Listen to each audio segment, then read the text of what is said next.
Oh, excuse me. I'm eating a snack while I read my Bible. Have you ever eaten unleavened bread? We'll talk about that in a moment. Today we're in Matthew chapter 13. As we were last week, we're looking at parables taught by Jesus. Today, we see two very short parables and a verse that explains why Jesus spoke in parables. Matthew 13, verse 34 tells us, Jesus spoke all these things to the crowd in parables. He did not say anything to them without using a parable. He didn't teach without using a parable. What is a parable? It's been called a earthly story with a heavenly meaning.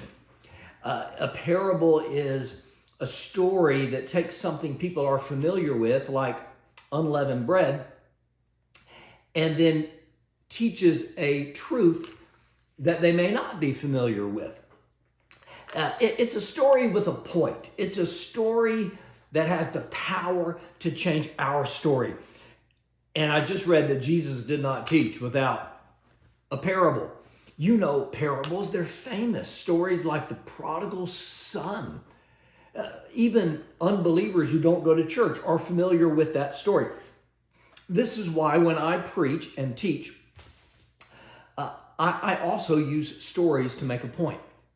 Oftentimes in a devotion like this, I hold up an object lesson if it helps me communicate a spiritual truth. Or when I preach a sermon, I will tell a story to illustrate the biblical truth. And if people ever ask me, well, why do you share stories and why do you use object lessons? It's because I want to be like Jesus. And Jesus was the master communicator.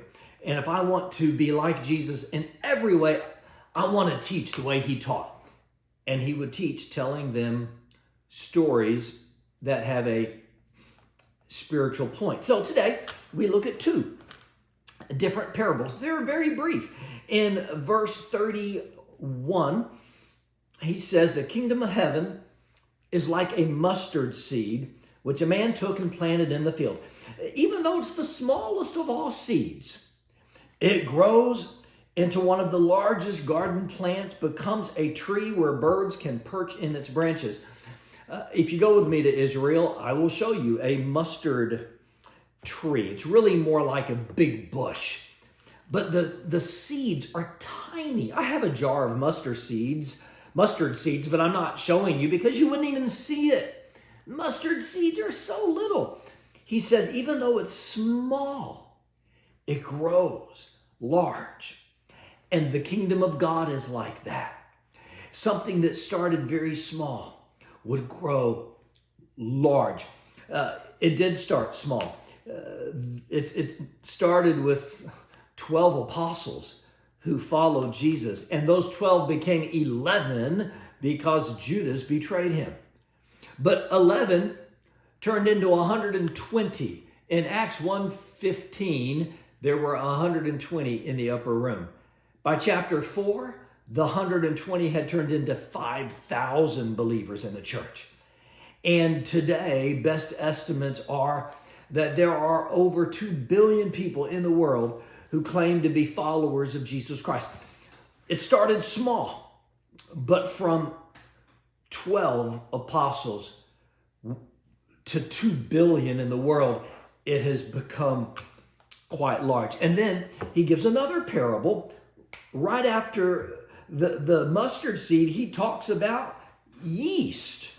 In verse 33, he says, the kingdom of heaven is also like yeast. Do you know what yeast is? Yeast is, it's the stuff that makes bread rise.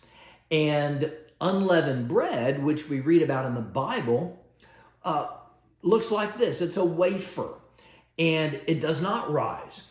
And so it's it's like a cracker.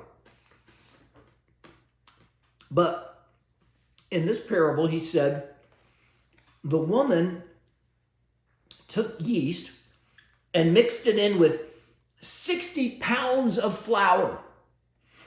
The reason I'm laughing is that's quite a loaf of bread. 60 pounds. Is she feeding an army? At times, I think when Jesus shared a story, there would be a little humor involved. Whether he's talking about a camel going through the eye of the needle, people had to be chuckling when he said that. Or here, a woman takes yeast and mixes it with 60 pounds of flour. Okay, if you read it in the Greek, it says a measure of flour, which was the equivalent of a peck and a half. What is that? Well, the NIV translators did the math for you. It equals 60 pounds. So this is an enormous loaf of bread. She could feed hundreds of people. And that's the point. The kingdom of God started small. A little mustard seed became a giant tree. Likewise, a little bit of yeast mixed into the dough turned into a 60-pound loaf of bread. The kingdom of God may start small, but it grows large. And that's why on Sunday mornings I'm preaching a sermon series called Unstoppable. The gospel is unstoppable. The church is unstoppable because we have an unstoppable God. And so as we conclude, why don't you consider yourself yeast? The yeast isn't any good unless it gets out of the container and gets into the flour. And just like Jesus says, you are the salt of the earth. The salt doesn't do any good unless you shake it out of the shaker. So why don't you be a part of this worldwide spread of the gospel? Get your own salt out of the shaker and flavor the people around you with the gospel of Jesus Christ. The church is still growing, and it grows one person at a time. Who can you tell about Jesus today?